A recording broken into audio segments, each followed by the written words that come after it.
అఘోరా వార్తాలోకానికి స్వాగతం. ఈనాటి ముఖ్య అంశాలు. జూన్ 4న ఓట్ల లెక్కింపు విధానం ఇదే. తుఫానుగా మారిన వాయుగుండం. 6వ విడతలో 61.11% నమోదు. రాజ్కోట్లో పెను విషాదం. 4 చిన్నారులు సహా 27 మంది మృతి. వాగులోకి నడిపించిన గూగుల్ మ్యాప్. 9 ఏళ్ల బాలికతో దేవదేవుని వివాహం. కదులుతున్న ట్రక్కు నుంచి దారి దోపిడీ. స్వరం మార్చే యాప్తో మభ్యపెట్టి 7 విద్యార్థులపై అత్యాచారం. కేన్స్ చిత్రోత్సవాల్లో ఉత్తమ నటి పురస్కారం పొందిన అనసూయ. బుజ్జిని నడిపిన Naga Chaitanya. Risers versus riders. నేడు ఐపీఎల్ ఫైనల్. కడుపులో అల్సర్స్ తగ్గాలంటే ఏం చేయాలి? అంతుపట్టని జ్వరాలు, వైద్యునికి ఛాలెంజ్. ఈరోజు వార్తల్ని చూద్దాం. జూన్ 4న ఓట్ల లెక్కింపు విధానం ఇదే. ఎన్నికల్లో పోటీ చేసిన అభ్యర్థుల భవితవ్యాన్ని తేల్చే ఓట్ల లెక్కింపు సమయం దగ్గర పడుతోంది. జూన్ 4న ఉదయం 8 గంటలకు ప్రారంభమయ్యే ఓట్ల లెక్కింపు కోసం ఎన్నికల సంఘం అన్ని ఏర్పాట్లు చేస్తోంది. జూన్ 4న ఓట్ల లెక్కింపు మొదలయ్యే అరగంట ముందు స్ట్రాంగ్ రూముల నుంచి ఈవీఎంలను ఓట్ల లెక్కింపు కేంద్రాలకు తరలిస్తారు. ముందుగా ఆర్ఓ టేబుల్ వద్ద పోస్టల్ బ్యాలెట్ల లెక్కింపు మొదలవుతుంది. పోస్టల్ బ్యాలెట్ లెక్కింపు మొదలైన అరగంట తర్వాత కూడా ఆ ప్రక్రియ కొనసాగుతుంటే అప్పుడు ఇక ఈవీఎంల లెక్కింపును మొదలు పెడతారు. అసెంబ్లీ, పార్లమెంటుకు ఒకేసారి ఎన్నికలు జరగడంతో ఈవీఎంలు తారుమారు కాకుండా ఉండటం కోసం స్ట్రాంగ్ రూమ్ నుంచి తీసుకొచ్చే సిబ్బందికి వేర్వేరు రంగుల్లో యూనిఫామ్ కేటాయించి ఈవీఎంలను తరలిస్తారు. వీరు ఈవీఎంల సీరియల్ నెంబర్ ప్రకారం ఒకదాని తర్వాత ఒకటి కౌంటింగ్ టేబుల్ పైకి చేరుస్తారు. కౌంటింగ్ సమయంలో కేవలం ఈవీఎం కంట్రోల్ యూనిట్ మాత్రమే తీసుకువస్తారు. ఓటు వేసిన ఈవీఎం మిషన్తో అవసరం లేదు. పోలైన ఓట్ల ఆధారంగా ఎన్ని రౌండ్లు కౌంటింగ్ అన్నది లెక్కించి దాని ప్రకారం టేబుళ్లను ఏర్పాటు చేస్తారు. ఈవీఎంలో నమోదైన ఓట్లు, వీవీప్యాట్లో నమోదైన ఓట్లు సరిగా ఉన్నాయా లేదా అన్నదాన్ని పరిశీలించడం కోసం ర్యాండమ్గా 3 వీవీప్యాట్లు ఎంపిక చేసి 3ంటిని లెక్కిస్తారు. ఇది కూడా ఈవీఎంల లెక్కింపు పూర్తయిన తర్వాత మాత్రమే చేస్తారు.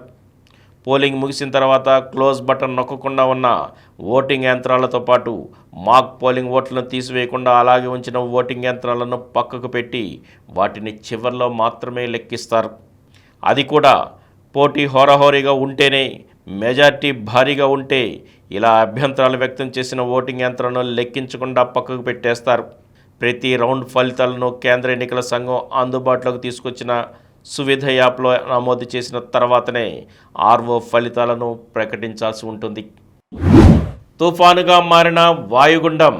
తూర్పు మధ్య బంగాళాఖాతంలో ఏర్పడిన తీవ్ర వాయుగుండం గంటకు 12 కిలోమీటర్ల వేగంతో ఉత్తరం వైపు కదులుతూ ఉత్తర బంగాళాఖాతం మీదుగా శనివారం రాత్రి తుఫానుగా మారింది. దీనికి రెమల్ అని నామకరణం చేశారు. రెమల్ అంటే అరబిక్ భాషలో ఇసుక అని అర్థం. తుఫాను క్రమంగా ముందుకు కదులుతూ ఆదివారం ఉదయానికి ఈశాన్య బంగాళాఖాతంలో తీవ్ర తుఫానుగా మారనుందని వాతావరణ కేంద్రం వెల్లడించింది. ఆదివారం అర్ధరాత్రి సాగర్ ద్వీపం, కేపుపురా మధ్య బంగ్లాదేశ్ను ఆనుకుని ఉన్న పశ్చిమ బెంగాల్ వద్ద తీరం దాటే అవకాశం ఉందని వాతావరణ శాఖ అధికారులు తెలిపారు. మరోవైపు నైరుతి రుతుపవనాలు ఈ నెల 31లాగా కేరళ తీరాన్ని తాకే సూచనలు స్పష్టంగా కనిపిస్తున్నాయని పేర్కొంది. రాగల 2 రోజుల్లో ఏపీలోని కోస్తా, రాయలసీమ జిల్లాల్లో ఉరుములు, మెరుపులతో కూడిన తేలికపాటి నుంచి మోస్తరు వర్షాలు కురుస్తాయని వాతావరణ శాఖ అధికారులు వెల్లడించారు. 2 రోజుల తర్వాత మళ్లీ రాష్ట్రంలో పొడి వాతావరణం ఏర్పడుతుందని తెలిపారు. 6వ విడతలో 61.11% పోలింగ్. సార్వత్రిక ఎన్నికల్లో భాగంగా శనివారం 6వ విడతలో 58 లోక్సభ స్థానాల్లో పోలింగ్ ప్రశాంతంగా ముగిసింది. 61.11% పోలింగ్ నమోదైంది. పశ్చిమ బెంగాల్లో అక్కడక్కడ చెదురుమదురు ఘటనలు, ఢిల్లీలో 1-2 చోట్ల ఈవీఎంలు మొరాయించడం మినహా పోలింగ్ సజావుగా సాగింది. ఈ విడతలో కూడా బెంగాల్లోనే అత్యధికంగా 79.40% పోలింగ్ నమోదైంది. రాజధాని ఢిల్లీలోని మొత్తం 7 లోక్సభ స్థానాలకు ఈ విడతలోనే పోలింగ్ జరిగింది. దాంతో ప్రముఖులంతా ఓటింగ్కు తరలివచ్చారు. రాష్ట్రపతి ద్రౌపది ముర్ము, ఉపరాష్ట్రపతి జగదీప్ ధన్ఖడ్, సుప్రీంకోర్టు ప్రధాన న్యాయమూర్తి జస్టిస్ డివై చంద్రచూడ్, కేంద్ర మంత్రులు ఎస్ జైశంకర్, హర్దీప్ సింగ్ పూరి, కేంద్ర ప్రధాన ఎన్నికల కమిషనర్ రాజీవ్ కుమార్, కాంగ్రెస్ నాయకురాలు ప్రియాంక గాంధీ వద్రా దంపతులు, హర్యానా సీఎం నయాబ్ సింగ్ సైని తదితరులు ఓటు వేశారు. ప్రియాంక కూతురు మిరాయా తొలిసారి ఓటేశారు. కాంగ్రెస్ అగ్రనేతలు సోనియా గాంధీ, రాహుల్ గాంధీ ఆప్కు ఓటేయగా ఆప్ చీఫ్ ఢిల్లీ సీఎం అరవింద్ కేజ్రీవాల్ దంపతులు కాంగ్రెస్కి ఓటేయడం విశేషం. సోనియా, రాహుల్ ఓటేసిన న్యూఢిల్లీ లోక్సభ స్థానంలో ఆప్, కేజ్రీవాల్కు ఓటున్న చోట చాందినీ చౌక్ స్థానంలో కాంగ్రెస్ బరిలో ఉండటమే ఇందుకు కారణం. ఢిల్లీలో రెండు పార్టీలు కలిసి పోటీ చేస్తుండటం తెలిసిందే. రాజ్కోట్లో పెను విషాదం. గుజరాత్లోని రాజ్కోట్లో పెను విషాదం చోటు చేసుకుంది. వేసవి సెలవులు వారాంతం కూడా కావడంతో సరదాగా ఆడుకునేందుకు వెళ్లిన నలుగురు చిన్నారులు సహా మొత్తం 27 మంది అగ్ని ప్రమాదానికి బలయ్యారు. నానా మవా రోడ్డులోని టీఆర్పీ గేమ్ జోన్లో సాయంత్రం 4:30 గంటల సమయంలో ప్రమాదం చోటు చేసుకుంది. అందరూ ఆటల్లో మునిగి ఉన్న వేళ ఆ ప్రాంతాన్ని ఒక్కసారిగా మంటలు చుట్టుముట్టాయి. దీంతో అందులో చిక్కుకుపోయిన వారంతా హాహాకారాలు చేశారు. సమాచారం అందుకున్న ఫైర్ సిబ్బంది అక్కడికి చేరుకుని దాదాపు 5 గంటల పాటు శ్రమించి మంటలను అదుపు చేశారు. ప్రమాదంతో పాటు బలమైన గాలులు వీస్తున్న కారణంగా ఫైబర్ డోమ్ పూర్తిగా కుప్పకూలింది. దీంతో సహాయక చర్యలకు ఆటంకం ఏర్పడింది. శిథిలాలను యుద్ధ ప్రాతిపదికన తొలగిస్తున్నట్లు రాజ్కోట్ కలెక్టర్ ప్రభావ్ జోషి చెప్పారు. ఘటన నేపథ్యంలో నగర వ్యాప్తంగా ఉన్న గేమింగ్ జోన్లన్నింటినీ వెంటనే మూసివేయాలని ఆదేశాలు జారీ చేసినట్లు వెల్లడించారు. ప్రమాదం సంభవించిన గేమ్ జోన్లో తక్షణమే సహాయ కార్యక్రమాలను చేపట్టాలని యంత్రాంగాన్ని ఆదేశించినట్లు సీఎం భూపేంద్ర పటేల్ తెలిపారు. ఘటనకు దారితీసిన కారణాలపై సిట్తో ప్రత్యేక విచారణ చేయిస్తామన్నారు. మృతుల కుటుంబాలకు 4 లక్షల రూపాయలు, క్షతగాతులకు 50,000 రూపాయలు పరిహారంగా ప్రకటించారు. కాగా రాజ్కోట్లో విషాద ఘటనపై రాష్ట్రపతి ద్రౌపది ముర్ము, ప్రధానమంత్రి నరేంద్ర మోదీ దిగ్భ్రాంతి వ్యక్తం చేశారు. వాగులోకి నడిపించిన గూగుల్ మ్యాప్. కేరళలోని కొట్టాయం జిల్లాలో పెను ప్రమాదం తప్పింది. 4 హైదరాబాదీలు అదృష్టవశాత్తు ప్రాణాపాయం నుంచి బయటపడ్డారు. తెలంగాణ రాజధాని హైదరాబాద్ నుంచి కేరళ పర్యటనకు వచ్చిన 4 మిత్రులు శుక్రవారం అర్ధరాత్రి తర్వాత గూగుల్ మ్యాప్ ఆధారంగా దారి తెలుసుకుంటూ కారులో ఆళ్లప్పుజాకు బయలుదేరారు. భారీ వర్షం కురుస్తుండటంతో రహదారిపై నీరు నిలిచిపోయింది. వారికి ఈ ప్రాంతం కొత్త కావడంతో గూగుల్ మ్యాప్ ఆధారంగా అలాగే ముందుకు వెళ్ళారు. దాంతో కురుపొంతారా గ్రామం వద్ద కారు రోడ్డు పక్కనే ఉన్న వాగులోకి దూసుకు వెళ్ళింది. వాగుతో నీటి ప్రవాహం ఉధృతంగా ఉండటంతో కారు క్రమంగా మునిగిపోసాగింది. దాంతో వారు గట్టిగా కేకలు వేశారు. అక్కడే పెట్రోలింగ్ నిర్వహిస్తున్న పోలీసుతో పాటు స్థానికులు వెంటనే అప్రమత్తమై కారు డోర్లు తెరిచారు. కారులో 4 వ్యక్తులు ఈదుకుంటూ క్షేమంగా ఒడ్డుకు చేరుకున్నారు. కారు పూర్తిగా నీట మునిగింది.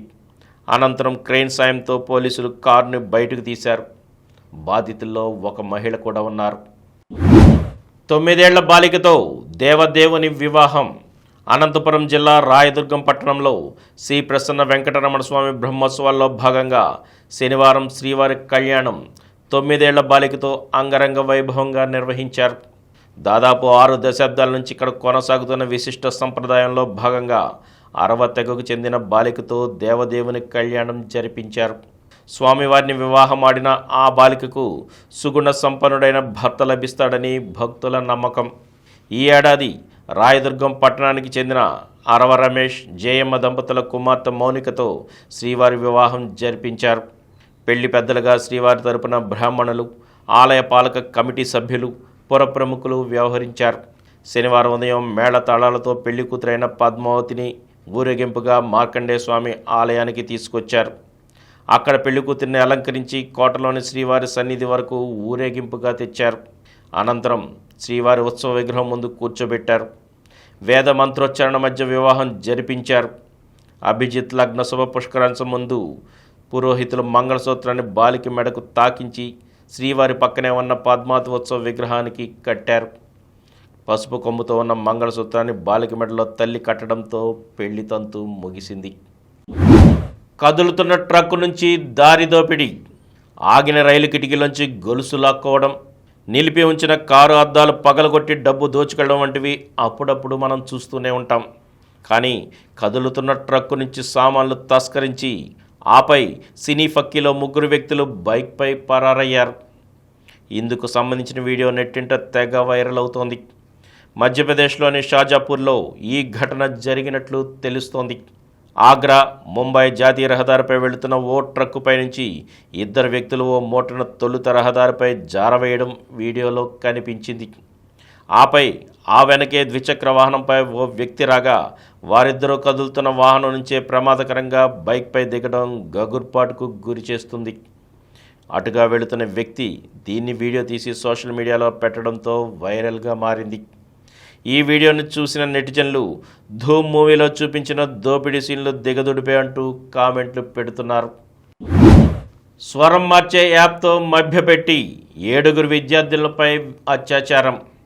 ఉపకార వేతనాల పేరుతో పేద విద్యార్థులను మభ్యపెట్టి 7 యువతులపై అత్యాచారానికి పాల్పడిన బ్రజేష్ ప్రజాపతి అనే ప్రధాన నిందితుడితో పాటు అతడి సహాయకులైన మరో 3 మధ్యప్రదేశ్ పోలీసులు అరెస్టు చేశారు. సిధి జిల్లాలో ఈ దారుణం వెలుగు చూసింది. బాధితుల్లో ఎక్కువ మంది గిరిజన తెగలకు చెందినవారు. రాష్ట్ర ముఖ్యమంత్రి మోహన్ యాదవ్ ఆదేశాలతో ఏర్పడిన సిట్ ఈ కేసును దర్యాప్తు చేసింది. సెల్ ఫోన్లో అమర్చుకునే స్వరం మార్పు యాప్ సాయంతో ప్రజాపతి యువతులకు ఫోన్ చేసేవాడు. టికరీ కళాశాల మహిళా టీచర్గా పరిచయం చేసుకుని తనను కలిస్తే ఉపకార వేతనం ఇప్పించే ఏర్పాటు చేస్తానని నమ్మబలికేవాడు. నా కుమారుడు వచ్చి మిమ్మల్ని మా ఇంటికి తీసుకొస్తాడని మహిళ స్వరంతో చెప్పే ప్రజాపతి ఆ తర్వాత చేతికి తొడుగులు, తలకు హెల్మెట్ ధరించి తనే ద్విచక్ర వాహనంతో వెళ్ళేవాడు. నమ్మి వచ్చిన యువతులను నిర్మానుష్య ప్రదేశాలకు తీసుకువెళ్ళి అత్యాచారం చేసేవాడు. ఆ తర్వాత బాధితుల ఫోన్లు కూడా స్వాధీనం చేసుకునేవాడు. బాధితుల్లో 4 యువతులు ముందుకు వచ్చి ఫిర్యాదు చేయడంతో చేతులపై కాలిన గాయాల గుర్తులున్న ప్రధాన నిందితుడిని, అతని సహాయకుల్ని పోలీసులు అరెస్టు చేశారు. వారి నుంచి 16 ఫోన్లు కూడా స్వాధీనం చేసుకున్నారు. 7 విద్యార్థులను ఇలా మోసగించినట్లు ప్రజాపతి విచారణలో వెల్లడించారు. ప్రధాన నిందితుడు బ్రజేష్ ప్రజాపతి అరెస్ట్ అనంతరం అనధికారికంగా కట్టిన అతడి ఇంటిని అధికారులు కూల్చివేశారు. గోల్డ్ పెంచి గిన్నిస్ రికార్డు కొట్టిన డయానా. అమెరికాకు చెందిన డయానా ఆర్మ్స్ట్రాంగ్ అనే మహిళ ప్రపంచంలోనే అత్యంత పొడవైన గోల్డ్ కలిగిన మహిళగా గిన్నిస్ రికార్డును సొంతం చేసుకున్నారు. ఆమె చేతి వేళ్లకు 1306.58 సెంటీమీటర్ల పొడవైన గోల్డ్ ఉన్నట్లు గిన్నిస్ వరల్డ్ రికార్డ్స్ ప్రతినిధులు తెలిపారు. ఆమె గోళ్లు మినీ స్కూల్ బస్సు కంటే పొడవుగా ఉన్నాయని వారు చెప్పారు. 1997లో తన పెద్ద కుమార్తె లతీషా మరణించడంతో ఒత్తిడికి లోనయ్యానని డయానా తెలిపారు. లతీషాకు పొడవైన గోల్డ్ అంటే ఇష్టమని, అందుకే అప్పటి నుంచి తన కుమార్తె జ్ఞాపకార్థంగా గోల్డ్ పెంచుతున్నానని ఆమె పేర్కొన్నారు. అవి అందంగా కనిపించేందుకు వివిధ రంగులతో తరచూ పెయింట్ చేసుకుంటానని తెలిపారు. తాజాగా ప్రపంచ రికార్డు సాధించడంతో ఆమె ఆనందం వ్యక్తం చేశారు. ఇందుకు సంబంధించిన పోస్టును గిన్నిస్ వరల్డ్ రికార్డ్స్ సంస్థ తన అధికారిక ఎక్స్ ఖాతాలో పోస్టు చేసింది. కంటైనర్ కథ ఏమైంది? విశాఖ పోర్టుకు 2 నెలల క్రితం ఓ కంటైనర్లో డ్రైడ్ ఈస్ట్ మార్టర్ డ్రగ్స్ దిగుమతి కావడం దేశవ్యాప్తంగా కలకలం రేపింది. ఇంటర్పోల్ సమాచారంతో ఢిల్లీ నుంచి రంగంలోకి దిగిన సిబిఐ బృందం డ్రైడ్ ఈస్ట్ మార్టర్ నిషేధిత మాదక ద్రవ్యాలు ఉన్నట్లు ప్రాథమిక నిర్ధారణకు వచ్చింది. న్యాయమూర్తి సమక్షంలో 25,000 కిలోల డ్రైడ్ ఈస్ట్ బ్యాగుల నుంచి అధికారులు నమూనాలు సేకరించారు. 3 ప్రయోగశాలలకు పంపిన నమూనాల నివేదికలు 3 వారాల్లో వస్తాయని చెప్పి నెలలు గడుస్తున్నా ఇంతవరకు అందలేదు. సంధ్య ఆక్వా ఎక్స్పోర్ట్స్తో పాటు పలువురు గుర్తు తెలియని వ్యక్తులపై అప్పట్లో సిబిఐ కేసు నమోదు చేసినా ఇప్పటివరకు చర్యలు లేకపోవడం చర్చనీయాంశమైంది.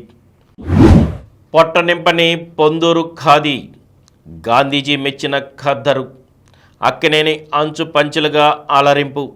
ఇది శ్రీకాకుళం జిల్లాలోని పొందూరు ఖాదీకి ఉన్న గుర్తింపు.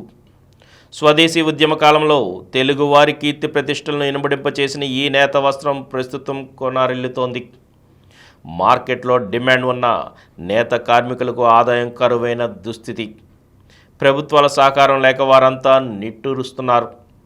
గతంలో పొందూరు ఖాదీ పరిశ్రమపై ఆధారపడ్డ కార్మికులు 8 నుండి 9 వేల వరకు ఉంటే ఇప్పుడు ఆ సంఖ్య 1100కు చేరింది. ఏడాదికి 15 నుండి 20 కోట్లుగా ఉన్న టర్నోవర్ 5 కోట్ల రూపాయలకు తగ్గిపోయింది. ప్రస్తుతం పొందూరు ఖాదీని నేస్తున్న వారంతా 40 ఏళ్ల వయసు పైబడిన వారే. వీరంతా పాత మోస పద్ధతులనే కొనసాగిస్తున్నారు. ఇది ఎక్కువ సమయం తీసుకుంటోంది. దాంతో ఆదాయం ఉండటం లేదు. ఈ కారణంగా యువత నేత వైపు మరలడం లేదు. ప్రత్యామ్నాయంగా ఆధునిక పరికరాలు అందుబాటులోకి తెచ్చి యువతకు నైపుణ్య శిక్షణ ఇస్తే ఈ రంగం తిరిగి కోలుకునే అవకాశం ఉంది. ఇందుకు ప్రభుత్వం రాయితీలపై రుణాలు ఇచ్చి ప్రోత్సహించాలి. మార్కెటింగ్ సౌకర్యాన్ని విస్తృతం చేయాలి. ఎడతెరిపిలేని వర్షంతో విజయవాడ జలమయం. వాతావరణంలో మార్పులు రావడంతో మొగల్రాజ్పురం, బెంజ్ సర్కిల్ తదితర ప్రాంతాల్లో శనివారం ఉదయం నుంచి ఎడతెరిపి లేకుండా భారీ వర్షాలు కురిశాయి. ప్రధాన రహదారులైన సిద్ధార్థ పబ్లిక్ పాఠశాల, 5వ నంబర్ రూట్, జమ్మిచెట్టి కూడలి, పెన్నంనేని పాలిక్లినిక్ రహదారులు జలమయమయ్యాయి. రాకపోకలకు అసౌకర్యం కలిగింది. మురుగు కాలువలు పొంగిపొల్లి రహదారులపైకి వచ్చేశాయి. మురుగులో వెళ్లలేక స్థానికులు, ద్విచక్ర వాహనదారులు తీవ్ర అవస్థలు పడ్డారు.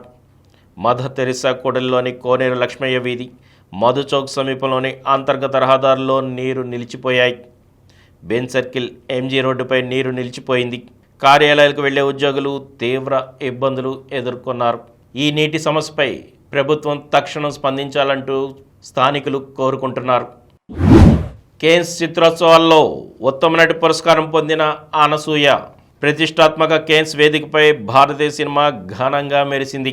17వ కేన్స్ చలన చిత్రోత్సవాల్లో అన్సర్టైన్ రిగార్డ్ విభాగంలో భారతీయ నటి అనసూయ సేన్గుప్తాను ఉత్తమ నటిగా ప్రకటించారు. ఆమె ది షేమ్లెస్ అనే హిందీ సినిమాలో అత్యుత్తమ నటనకు గాను ఈ అవార్డుకు ఎంపికయ్యారు. దీన్ని బల్గేరియన్ దర్శకుడు కాన్స్టాంటిన్ బోజనోవ్ తెరకెక్కించారు. ఈ విభాగంలో పురస్కారం అందుకున్న తొలి భారతీయ నటిగా ఆమె చరిత్ర సృష్టించారు. విధి లేని పరిస్థితుల్లో పడుపు వృత్తిని కొనసాగిస్తున్న వారు, తమ హక్కుల కోసం గళమెత్తుతున్న అణగారిన వర్గాలకు ఈ అవార్డు అంకితమిస్తున్నానంటూ పురస్కారం స్వీకరిస్తున్న సందర్భంగా అనసూయ చెప్పారు. ఇద్దరు వేశ్యల కథే ది షేమ్లెస్. దేవదాసి వ్యవస్థలో సమిధిగా మారిన రేణుక ఢిల్లీలోని ఒక వేశ్య వాటికకు చేరుతుంది. అక్కడ అనుకోని పరిస్థితుల్లో ఒక పోలీసుపై కత్తితో దాడి చేసి చంపుతుంది. అక్కడి నుంచి పారిపోయి మరో వేశ్య వాటికకు చేరుతుంది. అక్కడే దేవిక పరిచయం అవుతుంది. ఆ బాలికకు రేణుక ఎలా అండగా నిలబడింది, ఒకరికొకరు ఎలా దగ్గరయ్యారో ఇందులో చూపించారు. అనసూయ ఇందులో కీలకమైన రేణుక పాత్ర పోషించారు. ఇప్పుడు ఆ పాత్రే ఆమెకు ప్రశంసలు కురిపిస్తోంది. బుజ్జిని నడిపిన నాగ చైతన్య. బుజ్జి బుజ్జి బుజ్జి కొన్ని రోజులుగా సామాజిక మాధ్యమాలను ఊపేస్తున్న పేరు ఇది. ఎక్కడ చూసినా దీని గురించే చర్చ. ప్రభాస్ చిత్రం కల్కి 2898 AD కోసం ప్రత్యేకంగా తయారు చేసిన కారు పేరే బుజ్జి. ఇటీవల రామోజీ ఫిల్మ్ సిటీలో నిర్వహించిన ప్రత్యేక వేడుకలో ఈ కారును ఆవిష్కరించారు. 3 టైర్లతో 6 టన్నుల బరువున్న ఈ కారు తయారీ వెనుక ఎన్నెన్నో ప్రత్యేకతలు ఉన్నాయి. ఇదొక ఇంజనీరింగ్ అద్భుతమని కీర్తిస్తున్నారు నెటిజన్లు, వాహన ప్రేమికులు. సినిమాలో ఈ బుజ్జి కారు పాత్ర కీలకం. ప్రభాస్ పోషిస్తున్న భైరవ పాత్రతో కలిసి బుజ్జి చేసే విన్యాసాలు అన్నీ ఇన్ని కావని సినీ వర్గాలు చెబుతున్నాయి. అందుకే దాదాపు 7 కోట్ల రూపాయల వ్యయంతో ఈ కారుని తయారు చేశారు. అయితే కార్ రేసింగ్, బైక్ రేసింగ్ని అమితంగా ఇష్టపడే యువ హీరో నాగ చైతన్య బుజ్జి కారుకి షికారు చేశారు. అనంతరం ఆయన మాట్లాడుతూ బుజ్జిని నడపడం అద్భుతమైన అనుభవం. కల్కి బృందం ఇంజనీరింగ్ రూల్స్ని బ్రేక్ చేసింది. నేనింకా షాక్లోనే ఉన్నానని అన్నారు. ఎక్స్లోనూ ఆయన స్పందిస్తూ విజన్ని వాస్తవ రూపంలోకి తీసుకొచ్చిన చిత్ర బృందానికి హ్యాట్స్ ఆఫ్. బుజ్జితో కలిపి గడిపిన క్షణాలు అద్భుతం. జీవితంలో ఇలాంటి కార్ని డ్రైవ్ చేస్తానని ఊహించలేదు. ఇదొక ఇంజనీరింగ్ మార్వెల్. ఊహల్ని నిజం చేసిన మొత్తం బృందానికి అభినందనలంటూ రాసుకొచ్చారు. ప్రభాస్ కథానాయకుడిగా వైజయంతి మూవీస్ పతాకంపై తెరకెక్కిన కల్కి 2898 AD జూన్ 27న రానుంది. ఈ చిత్రానికి నాగ్ అశ్విన్ దర్శకుడు. Risers versus riders. నేడే IPL ఫైనల్. గత 3 సీజన్లో 8-10 స్థానం సన్ రైజర్స్ హైదరాబాద్ పరిస్థితి ఇది. గత 2 సీజన్లో కోల్కతా నైట్ రైడర్స్ 7వ స్థానానికి పరిమితం. ఐపీఎల్లో ఈ ఏడాది ఆరంభానికి ముందు ఇరు జట్ల రికార్డు చూస్తే ఈ 2 టీంలు ఫైనల్ చేరతాయని ఎవరూ ఊహించలేదు. కానీ అద్భుత ప్రదర్శనలతో రైడర్స్ అంచనాలను తిరగరాశాయి. అదరగొట్టే బ్యాటింగ్, రికార్డు ప్రదర్శనలతో హైదరాబాద్ ప్రస్థానం సాగితే అన్ని రంగాల్లో చెలరేగి కోల్కతా అగ్రస్థానంలో ముందుకు దూసుకు వెళ్ళింది. అన్ని అవరోధాలను దాటిన తర్వాత ఇప్పుడు అసలైన అంతిమ సమరానికి రంగం సిద్ధమైంది. 10 ఏళ్ల క్రితం చివరిసారి విజేతగా నిలిచిన కోల్కతా తమ 3వ టైటిల్పై గురి పెడితే 8 ఏళ్ల క్రితం ఛాంపియన్గా నిలిచిన హైదరాబాద్ 2వ ట్రోఫీ లక్ష్యంగా బరిలోకి దిగింది. ఇరు జట్టు సమ ఉజ్జీలుగా కనిపిస్తున్న నేపథ్యంలో చపాక్ మైదానంలో ఎవరిది పైచేయి కానుందన్నది ఆసక్తికరం. కడుపులో అల్సర్స్ తగ్గాలంటే ఏం చేయాలి? ఆహారపు అలవాట్లు మారడంతో పాటు జీవనశైలిలో ఒత్తిడి పెరగడం వల్ల జీర్ణకోశానికి వస్తున్న సమస్యల్లో కడుపులో అల్సర్స్ కూడా ఒకటి. ఆహారాన్ని జీర్ణం చేయడం కోసం కడుపులో ఆమ్లం అంటే యాసిడ్ ఉత్పత్తి అవుతుంది. అది నిర్ణీత మోతాదులో ఉత్పత్తి కాకపోవడం వల్ల కడుపులో అల్సర్స్ వస్తాయి. ఇలా జీర్ణాశయంలో వచ్చే అల్సర్స్ని గ్యాస్ట్రిక్ అల్సర్ అంటారు. ఈ అల్సర్స్ను అధిగమించాలంటే యోగా, ధ్యానం వంటి వాటి ద్వారా మానసిక ఒత్తిడికి దూరంగా ఉండటం, ఆహారంలో కారం, మసాలాలు తక్కువగా ఉండేలా జాగ్రత్త పడటం, కాఫీ, టీలు పరిమితంగా తీసుకోవడం లేదా పూర్తిగా మానివేయడం, పొగ తాగడం, మద్యం వంటి అలవాట్లకు దూరంగా ఉండటం, క్రమం తప్పకుండా రోజు ఒకే సమయానికి ఆహారం తీసుకోవడం మంచిది. అంతుపట్టని జ్వరాలు వైద్యునికి ఛాలెంజ్. వాసవ్య నర్సింగ్ హోంలో 1272వ ఆరోగ్య సదస్సు. వైద్య శాస్త్రంలో కొన్ని జ్వరాలు ఛాలెంజ్ అవుతాయి. ఏ టెస్టులోనూ కారణాలు కనబడవు, మామూలు మందులకి తగ్గవు. అంతుపట్టని జ్వరాలు రోగికి వేదన కలిగించగా వైద్యునికి ఛాలెంజ్గా మారతాయి. అంతుపట్టని జ్వరాల చికిత్స విషయంలో ఏం చేయాలో ప్రతి ఒక్కరికి తెలిసి ఉండాలని ప్రముఖ ఫిజిషియన్ డాక్టర్ టి ఉమాశంకర్ పేర్కొన్నారు. వాసవ్య నర్సింగ్ హోంలో డాక్టర్ సమరం అధ్యక్షతన శనివారం జరిగిన ఆరోగ్య సదస్సులో ఆయన అంతుపట్టని జ్వరాల అంశంపై ప్రసంగించారు. ఆయన మాట్లాడుతూ కొన్ని జ్వరాలు అతిగా మందులు వాడటం వల్ల తగ్గడం అటుంచి మొండిగా మారతాయన్నారు. కొన్ని రకాల జబ్బులు మెదడుకి, కాలేయానికి, మూత్రపిండాలకి, ఎముకలకి, జీర్ణాశయం ప్రేగులకి, కీళ్లకి ఇలా వివిధ అవయవాలకి చెంది ఉంటాయన్నారు. కానీ అవి అంతుపట్టకుండా ఉండి వదలకుండా జ్వరాన్ని కలిగిస్తాయన్నారు. అంతుపట్టకుండా జ్వరాలు ఉన్నప్పుడు వాడుతున్న మందులన్నీ ఆపేసి రోగిని క్షుణ్ణంగా పరీక్షించాలన్నారు. అటుపైన అవసరం బట్టి blood culture, urine culture, spinal fluid culture వంటివి చేయించాలన్నారు. క్యాన్సర్, ఎయిడ్స్, టీబీ వంటివి వ్యాధి లక్షణాలు బయటపడకుండా జ్వరాన్ని కలిగిస్తాయన్నారు. అటువంటప్పుడు అవసరం బట్టి రక్త పరీక్షలు, లింఫ్ నోడ్ బయాప్సీలు, బోన్ మ్యారో పరీక్షలు వంటివి నిర్వహించాలన్నారు. సిటీ స్కాన్, ఎంఆర్ఐ వంటి ఇతర అత్యాధునిక పరీక్షలు కూడా నిర్వహించాలన్నారు. కొన్ని సందర్భాల్లో అంతుపట్టని జ్వరాలు సాధారణమైనవి కావచ్చన్నారు, లేదా సీరియస్ వ్యాధులకు సంబంధించినవి కావచ్చన్నారు. అంతుపట్టని జ్వరాలు ఉన్నప్పుడు రోగి డాక్టర్తో పూర్తిగా సహకరించాలన్నారు. మూల కారణాన్ని గుర్తించడంతో చాలా కేసుల్లో వైద్య చికిత్సతో రోగి పరిస్థితి ఆరోగ్యకరంగా మారుతుందన్నారు. డాక్టర్ మారు వందన సమర్పణ చేశారు. ఇప్పుడు కొన్ని సంక్షిప్త వార్తలను చూద్దాం. రాజస్థాన్లో ఫలోదీలో 50 డిగ్రీల ఉష్ణోగ్రత. ఉత్తర భారతదేశంలో ఎండలు మండిపోతున్నాయి. ప్రధానంగా రాజస్థాన్లో ఉష్ణోగ్రతలు నానాటికి పెరుగుతున్నాయి. రాజస్థాన్లోని ఫలోదీలో తాజాగా 50 డిగ్రీల సెల్సియస్ ఉష్ణోగ్రత నమోదైనట్లు భారత వాతావరణ శాఖ వెల్లడించింది. దేశంలో ఈ స్థాయిలో ఉష్ణోగ్రత రికార్డు కావడం 5 ఏళ్ల తర్వాత ఇదే మొదటిసారి. నీటి నిల్వలో అగ్రగామి కృష్ణా. భారీ జలాశయాలతో కూడిన కృష్ణా నది నీటి నిల్వ సామర్థ్యంలో దేశంలోనే అగ్రగామిగా నిలుస్తోంది. అతిపెద్ద నది అయిన గంగా, రెండో అతిపెద్ద నది గోదావరి కన్నా నీటి నిల్వ సామర్థ్యం ఉన్న జలాశయాలలో కృష్ణా నదిదే అగ్రస్థానం.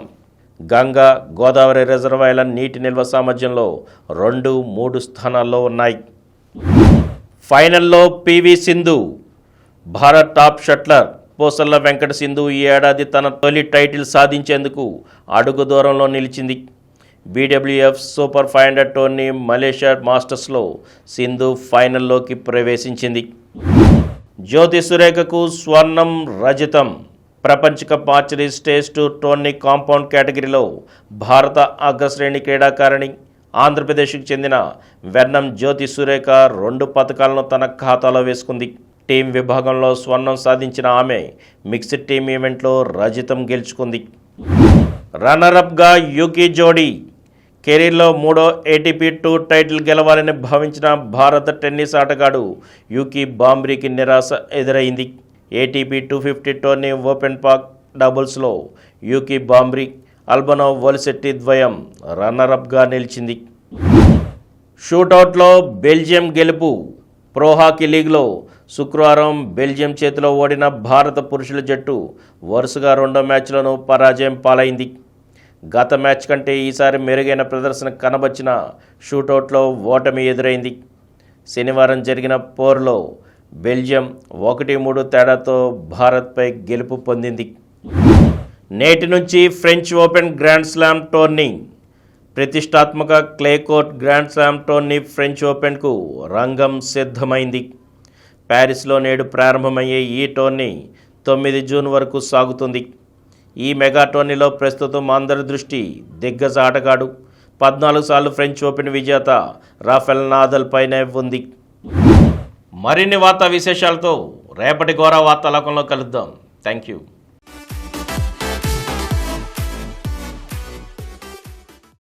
ప్రతిరోజు వార్తా విశేషాల కోసం అనతి కాలంలోనే 20 కోట్ల వ్యూస్ సాధించిన డాక్టర్ సమరం మల్టీ ఛానల్ నెట్వర్క్ సమర్పించు ఘోర వార్తాలోకంకు సబ్స్క్రైబ్ చేయండి, లైక్ చేయండి, మీ ఫ్రెండ్స్కి షేర్ చేయండి.